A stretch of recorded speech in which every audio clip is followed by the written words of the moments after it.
Praise lord, హల్లెలూయా. ప్రభు పేరట మీ అందరికీ వందనాలు తెలియజేస్తా ఉన్నా. అందరికి వందనాలు. బైబిల్ గ్రంథం నుంచి ఒక వాక్యాన్ని ఈరోజు మనం ధ్యానం చేసుకుందాం. ప్రకటన గ్రంథము 16వ అధ్యాయము 16వ వచనం. ఇదిగో నేను దొంగవలే వచ్చుచున్నాను, తాను దిగంబరుడుగా సంచరించుచున్నందున జనులు తన దిశములను చూతురేమో అని మెలకువగా ఉండి తన వస్త్రమును కాపాడుకొనువాడు ధన్యుడు. చదివిన వాక్య భాగంలో యేసుక్రీస్తు ప్రభు ఒక ధన్యతను, ఒక ఆశీర్వాదమును గురించి తెలియజేస్తా ఉన్నారు. ఏమిటి ఆశీర్వాదం అంటే, మెలకువగా ఉండి వస్త్రములను కాపాడుకొనుటం. వస్త్రహీనత అవమానాన్ని కలుగు చేస్తుంది, దిగంబరత్వం సిగ్గును కలుగు చేస్తుంది. అయితే మెలకువగా ఉండి తమ వస్త్రముల చేత ఎవరైతే కప్పబడతారో వారు ఆశీర్వదించబడతారని దేవుని యొక్క వాక్యం తెలియజేస్తాం. అందుకే ప్రభు అంటున్నారు, మెలకువగా ఉండి తన వస్త్రమును కాపాడుకొని వాడు ధన్యుడు.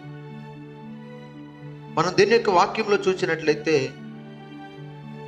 ఎదెను తోటలో ప్రభు అయిన దేవుడు ఆదామా నువ్వు ఎక్కడున్నావు అని అడిగినప్పుడు, నేను దిగంబరినిగా ఉంటిని కనుక నీ స్వరం విన్నప్పుడు భయపడి దాగుకొన్నాను అంటాడు.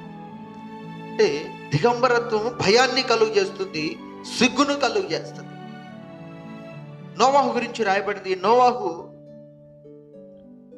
ద్రాక్షారసం త్రాగి మ్రద్దుడై వస్త్రహీనుడై తన కుమారుల చేత అవమానపరచబడ్డట్లుగా దేవుని యొక్క వాక్యం సెలవిస్తుంది. ఎప్పుడైతే వస్త్రహీనులు అవుతామో అవమానానికి దారి తీస్తుంది. అందుకనే వాక్యం హెచ్చరిస్తుంది, మెలకువ కలిగి వస్త్రాన్ని కాపాడుకునేవాడు ధన్యుడని. యేసు ప్రభు కూడా ఒక ఉపమానం చెప్పారు పరలోక రాజ్యమును గురించి. ఒక రాజు తన కుమారుని పెళ్లికి ఏర్పాటు చేసిన విందును పోలిందిగా పరలోక రాజ్యం ఉన్నదట. ఈ రాజు తన కుమారుని పెళ్లి కొరకు అందరినీ ఆహ్వానించినప్పుడు ఎవరు కూడా రాలేదు. మాకు వ్యాపారాలు ఉన్నాయి, ఎడ్లు చూసుకోవాలి, పనులు ఉన్నాయని కొంతమంది ఏమో పెళ్లి విందుకు ఆహ్వానం చెప్పడానికి వచ్చిన వాళ్ళకి హింసించారట. ఆ రాజు కోపపడి రాని వాళ్ళందరినీ శిక్షించి ఇప్పుడు అంటున్నారు కదా, రాజమార్గంలోకి పోయి కనబడిన వారిని, పిలువబడిన వారు పాత్రులు గారు కనుక మీకు కనబడిన వారందరినీ పిలుచుకురమ్మన్నాడు. ఈ పరిచారకులు కనబడిన వారందరినీ, మంచి వాళ్ళని, చెడ్డ వాళ్ళని, కనపడిన ప్రతి ఒక్కొక్కరిని తీసుకొచ్చి ఆ పెండ్లి శాలలో కూర్చోబెట్టారు. రాజు సిద్ధపడిన వారందరినీ చూద్దామని వస్తే అక్కడ ఒక వ్యక్తి కనపడ్డాడు. ఆ వ్యక్తితో ఆ రాజు ఏమంటున్నాడు చూద్దాం. మత్తయి సువార్త 22వ అధ్యాయము 11వ వచనంలో రాయబడింది. రాజు కూర్చున్న వారిని చూడ లోపలికి వచ్చి అక్కడ పెండ్లి వస్త్రము ధరించుకొనని ఒకరిని చూచి, స్నేహితుడా, పెండ్లి వస్త్రము లేక ఇక్కడికి ఎలాగ వచ్చింది అని అడుగుగా వాడు మౌని అయ్యుండెను. అంతటా రాజు, వీని కాళ్ళు చేతులు కట్టి వెలుపటి చీకటిలోనికి త్రోసివేయుడి, అక్కడ ఏడ్పును పండ్లు కొరుకుటయు ఉండనని పరిచారకులతో చెప్పెను. ఆ పెళ్లి విందుకు వచ్చిన వాడిలో ఒకనికి పెళ్లి వస్త్రము లేదట. అంటే వస్త్రహీనుడుగా రాజు అంటున్నాడు, ఏమైందయ్యా, పెళ్లి వస్త్రం లేకుండా ఎలా వచ్చావు అని అడిగితే ఏం మాట్లాడలేదు. పెళ్లి వస్త్రం లేకుండా పెళ్లికి వచ్చిన ఆ వ్యక్తిని చూసి వీని కాళ్ళు చేతులు కట్టి పడేసి చీకటి కొట్లో పడేయమని కఠినంగా రాజు మాట్లాడడం జరిగింది. అవును దేవుని బిడ్డలారా, వస్త్రము లేకపోవడం అంటే వస్త్రహీనత శిక్షను, అవమానాన్ని, సిగ్గును కలుగు చేస్తుందని వాక్యం పదే పదే హెచ్చరిస్తాం. అంటే ఈ వాక్యం యొక్క అర్థము అంటే శరీరాన్ని కప్పే ఈ వస్త్రాలు, పెళ్లి వస్త్రాలు లేకపోతే శిక్షించబడతామని, అవమానపరచబడతామని కాదు. కానీ ఈ వస్త్రాల గురించి వాక్యం చెప్పట్లేదు. కానీ ఒక ప్రత్యేకమైన వస్త్రం గురించి వాక్యం హెచ్చరిస్తా ఉంది. ఏమిటా వస్త్రం? ఏ వస్త్రాన్ని కాపాడుకోమని ప్రభు చెప్తున్నాడంటే చూడండి, ప్రకటన గ్రంథంలో 19వ అధ్యాయము 8వ వచనంలో గొర్రెపిల్ల వివాహోత్సవ సమయం వచ్చినప్పుడు ఆయన భార్యను గురించి ఒక చక్కని మాట రాయబడింది. ప్రకటన గ్రంథం 19వ అధ్యాయం 8వ వచనం, ఆమె ధరించుకొనుటకు ప్రకాశములను నిర్మలములునైన సన్నపు నార బట్టలు ఆమెకి ఇయ్యబడిను, అవి పరిశుద్ధుల నీతి క్రియలు. గొర్రెపిల్ల యొక్క భార్యకు ఇవ్వబడిన, అంటే క్రీస్తు యేసు యొక్క వధువు సంగమునికి ఇవ్వబడిన వస్త్రముల గురించి ఇక్కడ చెప్పబడింది. సన్నపు నార వస్త్రములట. అవి ఏమిటా వస్త్రములు అంటే నీతి క్రియలు. నీతినే వస్త్రముగా ధరించుకున్నది సంఘం. కాబట్టి దేవుని బిడ్డలారా, పై వాక్యాల్లో చెప్పబడిన వస్త్రం అని చెప్పబడిన ప్రతి చోట మనం జ్ఞాపకం చేసుకోవాల్సింది ఏంటంటే నీతి అనే వస్త్రం. నీతి అనే వస్త్రం లేకుండా పరలోక పెళ్లి మీదకి వెళ్ళలేం. నీతి అనే వస్త్రాన్ని కాపాడుకోకపోతే దేవుని ఎదుట సిగ్గుపడవలసి వస్తుంది అనేటువంటి సత్యాన్ని మనం గుర్తెరగాలి. మరి ఈ నీతి అనే వస్త్రం మనకి ఎలాగొచ్చింది? మనం నీతిమంతులమా అని ప్రశ్నించుకున్నప్పుడు మనలో ఎవడునూ నీతిమంతుడు లేడని వాక్యం హెచ్చరిస్తా ఉంది. మరి ఈ నీతి వస్త్రం మనకి ఎలా దొరుకుతుంది? ఉంటేనే కదా మనం కాపాడుకోగలిగేది అని మనం ఆలోచించినప్పుడు దేవుని యొక్క వాక్యంలో రోమీలికి రాసిన పత్రిక 5వ అధ్యాయము 9వ వచనంలో పౌలు వాక్యం ద్వారా మనతో మాట్లాడుతూ అంటారు కదా, ఆయన రక్తము వలన ఇప్పుడు నీతిమంతులముగా తీర్చబడి మరింత నిశ్చయముగా ఆయన ద్వారా ఉగ్రత నుండి రక్షింపబడదుము అని అంటున్నారు. అంటే ఆయన రక్తము ద్వారా మనం నీతిమంతులముగా తీర్చబడ్డాం. మునుపు నీతిమంతులము కాదు, మనం అపవిత్రులముగా, అసహ్యులముగా, లోకాసులను అనుసరించి, మనుజాసులను అనుసరించి, లోకరీతిని ఏది చీకటో ఏది వెలుగో, ఏది మురికో ఏది చీకటో అర్థము కాకుండా చీకటి నడకల్లో నడిచాం. దుర్నీతి చేత దుర్మార్గంలో బ్రతికాం. అయితే యేసుక్రీస్తు నీడలో, యేసుక్రీస్తు రక్తములో మనం కడగబడి ఇప్పుడు నీతిమంతులుగా మార్చబడ్డాం. మన చూపు మారింది, నడక మారింది, మన ఆలోచనలు మారాయి, మన జీవన శైలి మారింది. యేసుక్రీస్తు రక్తం చేత కడగబడి నీతి వస్త్రం చేత మనం కప్పబడ్డాం. హల్లెలూయా. ఇంకా కొంతమంది ఈ నీతి వస్త్రాన్ని సంపాదించుకోకుండా దిగంబరులుగానే సంచరిస్తున్నారు. వయసు పెరుగుతున్నా వస్త్రాలు లేవు వాళ్ళ వంటి మీద, నీతి వస్త్రాలు లేవు. పాపపు బురద చేత కప్పబడుతూ పాపపు భూమిలో మగ్గిపోతున్నారు. కానీ మనకైతే ప్రభు నీతి వస్త్రాన్ని దయచేసి యేసు రక్తంలో కడిగి మారు మనసు బాప్తిస్మపు అనుభవం ద్వారా ఈ రక్షణతో నింపబడిన నీతి వస్త్రాన్ని ప్రభు మనకు కప్పారు. హల్లెలూయా. అయితే ఇప్పుడు ప్రభు మనకు చెప్తుంది ఏంటంటే ఈ వస్త్రాన్ని కాపాడుకుని వాడు ధన్యుడని. ఆ రాజు ఏమంటున్నాడంటే ఈ నీతి అనేటువంటి పెళ్లి వస్త్రము లేని వాడిని కాళ్ళు చేతులు కట్టిపడేసి చీకటి కొట్లో పడే. అయితే ఇప్పుడు నీవు నేను పరీక్ష చేసుకోవాలి. ఈ రక్షణ వస్త్రాన్ని, ఈ నీతి వస్త్రాన్ని, ఈ పెళ్లి వస్త్రాన్ని నీవు కాపాడుకుంటున్నావా? ఒకసారి ఆలోచించమని ప్రభు పేరిట జ్ఞాపకం చేస్తా ఉన్నాను. బైబిల్ గ్రంథంలో దేని వాక్యాన్ని ఆలోచించినప్పుడు యేసు ప్రభు శిష్యుల గురించి మనం గమనిస్తే, యేసు ప్రభు సిలువ వేయబడినప్పుడు శిష్యులందరూ చెదిరిపోయారు. ప్రభు సమాధి చేయబడ్డాడు, 3వ దినాన తిరిగి లేపబడ్డాడు. కానీ శిష్యులు ప్రభువుని మర్చిపోయారు. ప్రభు చనిపోయాడు కదా అని. అయితే అంతవరకు ఈ శిష్యులు ప్రభువు వారితో కూడా ఉన్నప్పుడు నిలువుటంగీలు ధరించుకొని 5 రొట్టెలు 2 చేపలు పంచి పెడుతుంటే సమృద్ధిగా తిన్నారు. దెయ్యాలు వెళ్ళగొడుతుంటే సంతోషించారు. వీళ్ళు కూడా ప్రార్థన చేస్తుంటే దెయ్యాలు వెళ్ళిపోయాయి. వాళ్ళని చూస్తే ఎంతగా వీళ్ళు యేసు ప్రభు శిష్యులని అందరూ ఎంత గొప్పగా చెప్పుకున్నారో, ఎంత ఎంత పేరు సంపాదించుకున్నారో, సంతోషంగా ఉన్నారు. కానీ ప్రభు చనిపోయినప్పుడు ఏం చేశారో తెలుసండి? యేసు ప్రభు శిష్యుడు పేతురున్నాడే, రే చేపలు పడదాం పదండ్రా, ప్రభు లేడు కదా, ఆ పాత వైపు వెళ్దాంపా, మనం వెళ్ళి అక్కడ ఆ కాలవల్లో దిగి ఆ బురద కాల్లో దిగి చేపలు పడదామని శిష్యులందరం తీసుకొని పోయారు. ఆడికెళ్తే ఎంతసేపు ప్రయాసపడ్డా ఒక చేప పడలేదండి. తెల్లవారుజామున ప్రభు వచ్చి అడుగుతాడు కదా, పిల్లలారా తినటానికి ఏమైనా ఉందా అని అడిగితే అప్పటికే గుర్తుపడతల్లా ప్రభుని. మునిగిపోయారు, వాళ్ళ పనుల్లో మునిగిపోయారు, చేపలు పడటంలో వ్యాపారంలో మునిగిపోయారు. లేదయ్యా అన్నారు వాళ్ళు. ప్రభు అంటున్నాడు, ఈ ప్రక్కన వేయండి వల అన్నాడు. సరే నేను వలేస్తే వాళ్ళ నిండా చేపలు పడ్డాయి. అప్పుడు గుర్తుపట్టాడు యోహాను. పేతురుతో అంటాడు, పేతురు ఆయన ప్రభువు. ప్రభు అని చెప్పగానే సీమోను అప్పుడు ప్రభువుని చూసి గుర్తుపట్టి, చూడండి అప్పుడు సీమోను పరిస్థితి ఎలా ఉందో. యోహాను సువార్త ప్రభువును గుర్తుపట్టినప్పుడు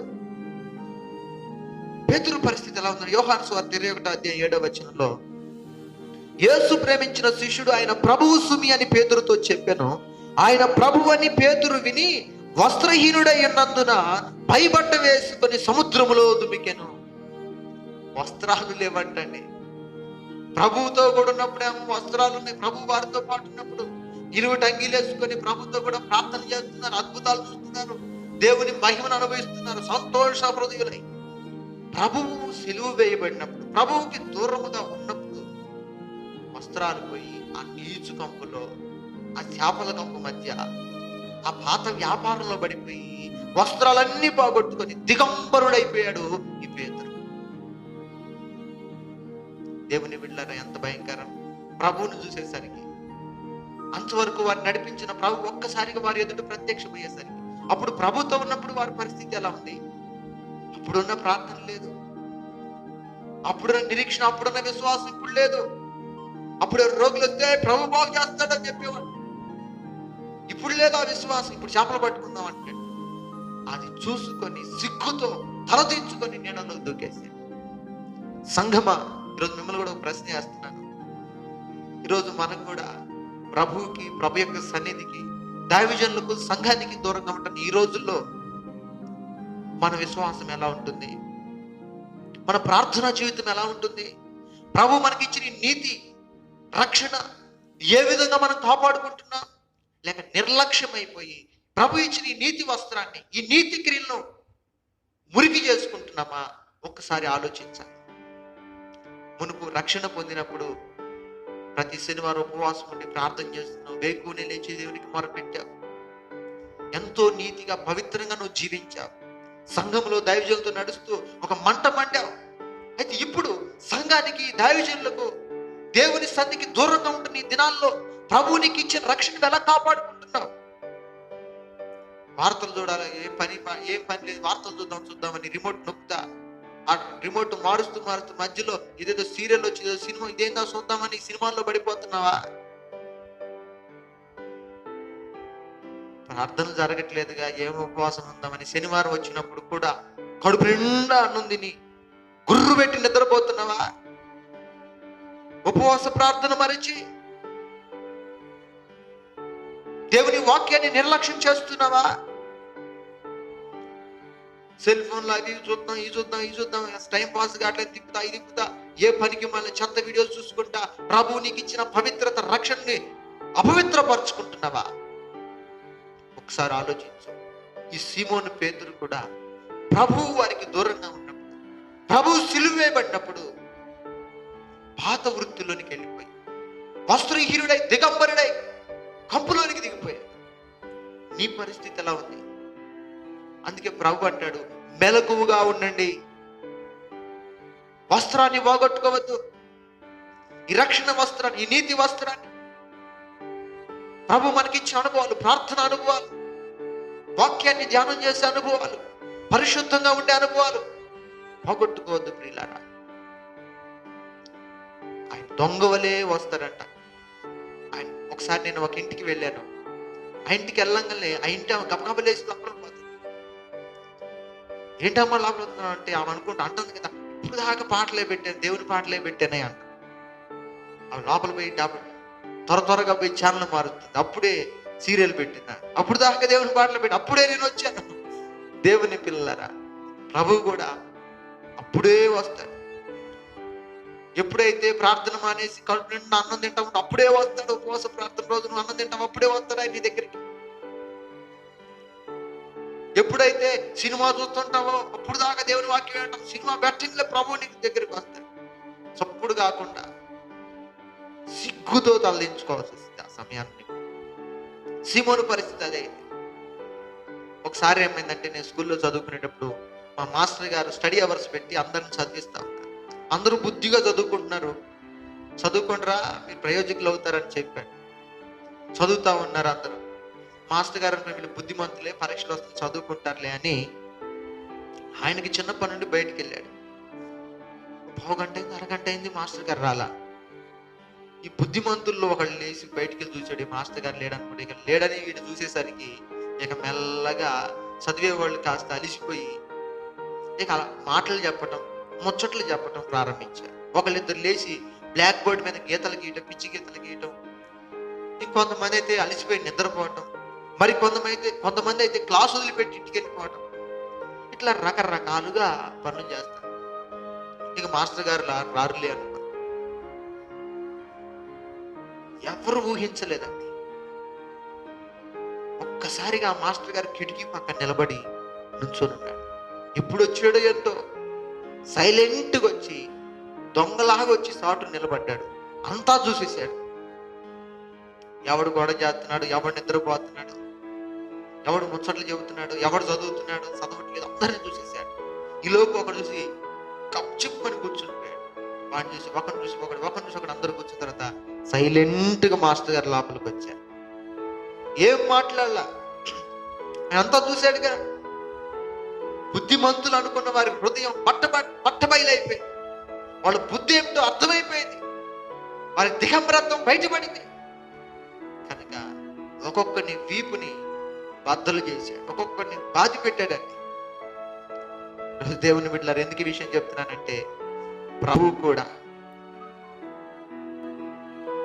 నువ్వు ప్రార్థనలో ఉంటూ, విశ్వాసంలో ఉంటూ, నీతిగా ఉంటూ, సంఘంలో ఉన్నంతకాలం ప్రభు ఒకవేళ నీ దగ్గర నేను చూడకపోవచ్చాను. ఆ రోజు నేను పరీక్షించలేదు. ఒకవేళ ఈ లాక్డౌన్లో ఒకవేళ అప్పుడే నువ్వు ప్రభు మార్గాన్ని వదిలిపెట్టి దేవునికి విరోధ మార్గం నడుస్తున్నావు, అప్పుడే కనుక ప్రభు నీ దగ్గరికి వచ్చి నిలబడితే నీ పరిస్థితి ఏంటి? రోజు ప్రార్థన చేసి ఆ రోజే చేసుకోకపోతే అప్పుడే ప్రభు వచ్చి నీ దగ్గర నిలబడితే నీ దిగంబరత్వం బట్టబయలవుతుంది కదా. అందుకే మెలకువగా ఉండి తన వస్త్రమును కాపాడుకునేవాడుదండి. ఎంతవరకు నీతిగానే ఉన్నావు, ఎంతవరకు తాగుడు మానేసావు, అప్పుడే కొంచెం ముచ్చుకున్నావు, అప్పుడే ప్రభు వచ్చాడు అనుకోండి. ఇప్పుడు దాకా పరిశుద్ధంగానే ఉన్నావు, దేవుని వాక్యాలే చూసావు, అప్పుడే కొంచెం సినిమా కొంచెం అట్టబెట్టి అప్పుడే ప్రభు వస్తే సిగ్గుతో నువ్వు తలదించుకోవాల్సి వస్తుంది. కనుక ప్రియ విశ్వాసి సంఘమా, మెలకువగా ఉండండి. పేతురులాగా ప్రభు లేనప్పుడు పాత జీవితంలోకి వెళ్ళిపోయినట్లు నీ పాత జీవితంలోనికి, పాత బ్రతుకులోనికి, మురికైన బ్రతుకులోనికి, దిగంబరమైన బ్రతుకులోనికి వెళ్ళక ప్రభు సన్నిధిలో చేరి ప్రభు నీకు ఇచ్చిన రక్షణను, నీతిని, యథార్థతను కాపాడుకుంటూ మెలకువగా ఉండటం ధన్యకరమని దేవుని యొక్క వాక్యం మనల్ని హెచ్చరిస్తుంది. జాగ్రత్తగా ఉంటూ ప్రభు ఎదుట సిగ్గుపడక ధైర్యంతో తలెత్తుకొని వస్త్రములను కలిగిన వారమై ప్రభుతో కూడా మనం ఉండినట్లుగా దేవుడు కృప దయచేయను గాక. ఆమేన్. తల వంచండి, ప్రార్థన చేసుకుందాం. పరిశుద్ధుడా, ప్రేమగల తండ్రి, నీ కొందనాలు. ఇంతవరకు నీ వాక్యం ద్వారా మాతో మాట్లాడారు. ఇదిగో నేను దొంగ వలె వచ్చుతున్నాను కనుక మెలకువగా ఉండి తన వస్త్రమును కాపాడుకున్నవాడు ధన్యుడన్నావు. ఏమిటి ఆ వస్త్రాలంటే? నీతి క్రియలని నీ వాక్యం సెలవిస్తుందయ్యా. మాలో ఏ మంచి లేదు కానీ ఏ నీతి మాలో లేదు. మా నీతి క్రియలని మురికి గుడ్డ వంటివే. నీ రక్తము చేత మమ్మల్ని నీతిమంతులుగా మార్చావు, పరిశుద్ధపరిచి పవిత్రత అంటే ఏంటో, నీతి అంటే ఏంటో మాకు నేర్పేవు నాయనా. ఈ లాక్డౌన్ దినాల్లో సంఘానికి, దైవజనులకు, దేవుని సన్నిధికి దూరంగా ఉంటున్న ఈ దినాల్లో మత్తులమైపోయి ఈ రక్షణ వస్త్రాన్ని ఏమాత్రం పాడు చేసుకోకుండా మెలకువగలిగి ప్రార్థనలో, విశ్వాసంలో, భక్తిలో, నీతిలో నిలకడగా ఉంటూ మాకు ఇవ్వబడిన పవిత్రతను కాపాడుకొనుటకు మీరే సహాయము చేయమని యేసుక్రీస్తు పరిశుద్ధ నామం పేరిట ప్రార్థించి అడిగి వేడుకొనుచున్నాము తండ్రి. ఆమేన్, ఆమేన్. ప్రభు మిమ్మల్ని ఆశీర్వదించును గాక. ఆమేన్.